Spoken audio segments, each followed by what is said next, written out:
machine, but I want to look at the product. And so I have that chapter titled, and those chiming slot machines is breaking down what Natasha Shell does in ordinary language, like in 5 pages instead of 300 pages, and to provide that information, because people are going to be surprised. It's like, oh, I didn't think about that. I didn't know that about these machines before I sat in front of them. And so that again is for me. Prevention. One way to prevent some of the stuff that's happening, some of the, continuing numbers of people becoming addicted, is to be aware of how that machine works. I want to point to another thing on your March 10th show. There was a young woman named Lyric. Oh, it's like Lyric Theater. Yes. Okay.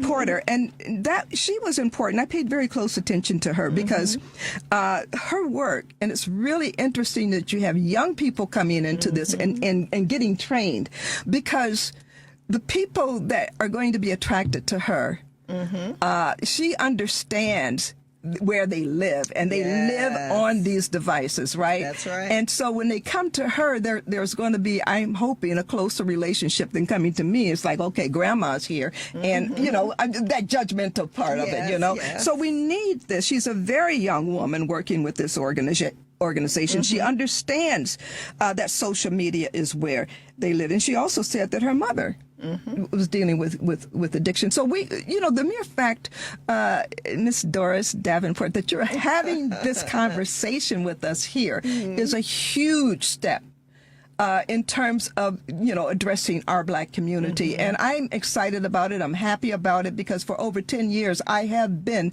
the voice of Black women in gambling addiction. And sometimes I'm getting better with it, but sometimes, every time I step out and tell the story, I'm vulnerable. Yeah. Because it's like you're taking off your clothes. But vulnerable in what respect?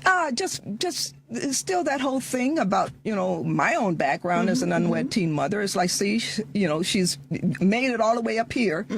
But look, see, she still has this problem. Because we still, in my head, it's not legal to me. Right. I've made it. So why would I start, doing something that's going to tear everything in my life apart? Because we're human, and we are susceptible to temptation. I mean, that's just what it is. We've got about 5 minutes left, and I want to bring up some of the barriers to treatment, because no matter how you slice it, when I think about, again, I talk about our community and the psychological aspects of it. I'm going to keep going back to that, because I'm on the hunt now. Anita who knew that I would get so interested in gambling disorders, right? But this is Anita's fault. She's doing such a great job. But really, because I'm just absolutely amazed at how and why it impacts Black communities so much. And I think about a couple of studies that I am aware of. In 2011, there was a study by Berry et al. That compared a nationally representative sample of over 32,000 Black and white adults in America on measures of gambling behavior, problem gambling, mental health, and the co-occurrence of mental disorders and gambling. And what they found were that Black respondents were more likely than white respondents to have exhibited problem gambling behaviors in the last year of that year. Higher proportion of Black problem gamblers compared with white problem gamblers were women, 49% versus 32%. And then there were heightened rates of anxiety, mood, and substance abuse and personality disorders among Black and white problem gamblers, both. However, Black respondents were more likely than white respondents to have a stronger relationship with subsyndromal gambling, mood disorders, and substance use disorders. And there were a couple of other studies that were done too. And I'm very interested in the studies that are being conducted on the differences in impulsivity and compulsivity between Blacks and whites. But even more importantly, there are barriers to the types of mental health treatment that will help African Americans particularly to overcome these problems. And I just want to list them and get both of your initial feedback. There's the cost of treatment, There's distrust of the healthcare system. There's cultural stigma, familial shame, lack of culturally competent providers, lack of psychiatrists from diverse backgrounds, physician-patient communication, and then negative experiences. Absolutely. I would love to start if you don't mind. Sure. We've got about I've been 2 minutes. I've been seeing too much of this lately. When people finally ask for help, it needs to be right. It needs to be correct. It needs to be culturally competent. And it needs to be skillful. Many people go to a therapist that they might find through, whether it's they look online, they go through their insurance if they have it. And a lot of therapists have this thought, an addiction is an addiction is an addiction, and it's not.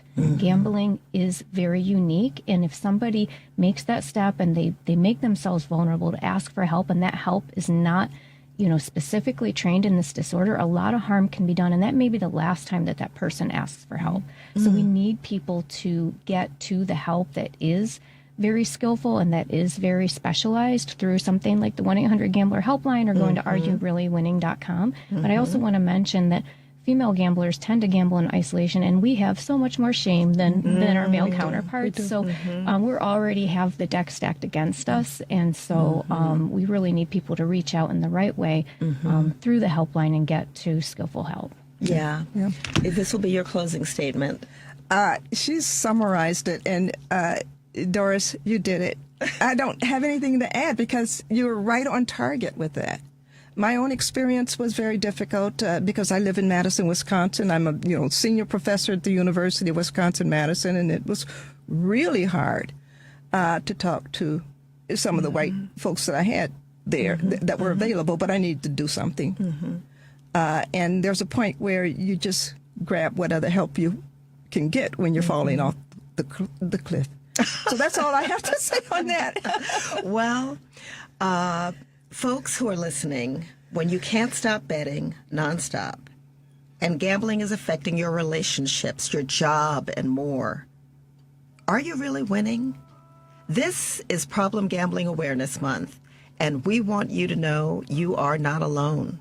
You can get help by calling 1-800-GAMBLER.